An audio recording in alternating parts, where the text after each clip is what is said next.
Whenever starting off coil building, I like to start with a piece of wood, and then I will put down a piece of plastic. The thought here is you can move the wood really easily, and the plastic will help you keep the clay wet while you're working with it.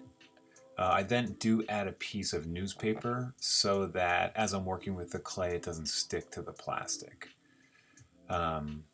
So this project is coil building, so I'll start here by making some coils. I tend to build coils fairly quickly, and I like coil building because it is a fast method. And I think it's a fairly intuitive method that you can kind of change and work as you go. Here is a clip of rolling coils, so if you don't like the method of rolling them in your hand, you can roll them on the table. So back to the building here, I do tend to work fairly quickly when I'm coil building, and then I'll kind of start to do the detail work as I move forward. This is a tool that I use for scoring the clay so that the two pieces, when they're attached together, tend to stick a little bit better.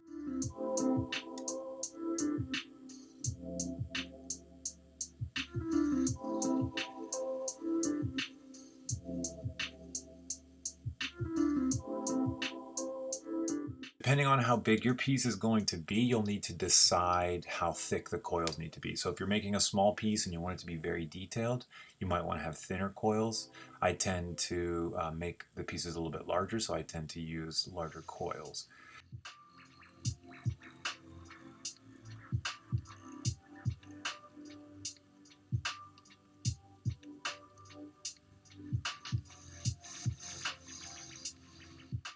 Here I'm using the scoring tool to connect the two rows of coils that I've put together so far. And I do this both on the outside and on the inside to really make sure that the join between the coils is strong and that the piece will be strong later on. Here I'm using a rib to then smooth that join that I just created. In case you're having a hard time working around the piece, this is a banding wheel.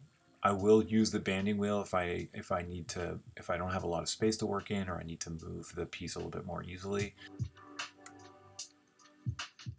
This gives you freedom for turning the piece much more easily on the banding wheel.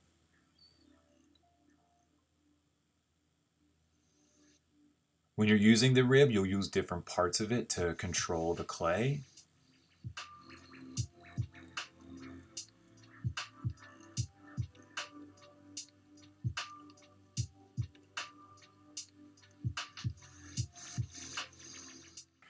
When I'm working with coils, I am careful with regards to how many layers of coils I'll build in one session. Often I'll build at most around 3 layers of coils, because once you start to get to a certain height with these, it becomes difficult to control. So if you have a specific shape in mind, you do want to build and yet give the clay enough time to harden a little bit so that you have control over the shape.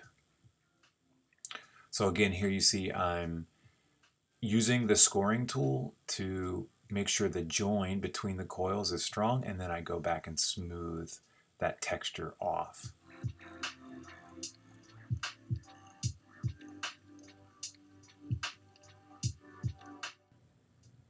And then again, here when I'm using the plastic, I like having the plastic under the piece because it keeps it from drying out, and I can use that piece of plastic to control how quickly it dries. Here's a piece further along. I leave the cover plastic inside of the piece as I'm working on it to stop it from drying out.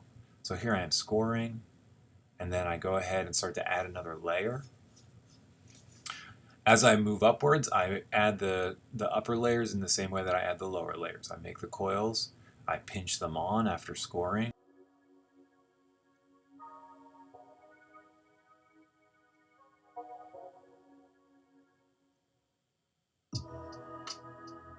And then I'll go ahead and use the scoring tool to attach the 2 layers together on both the outside and the inside.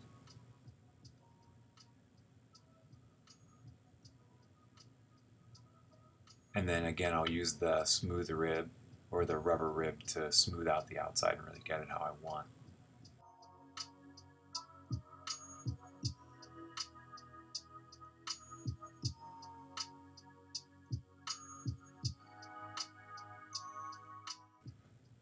As you move upwards, you can also control the shape of the piece by using what's known as a paddle.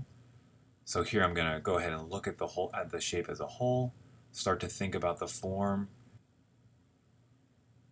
To clarify the shape, I'll use the paddle to bump out any spots that I don't like or that I want to change. And you can see I'm really supporting the piece on the inside. So anytime I'm working on the outside, I'll usually support from the inside and vice versa.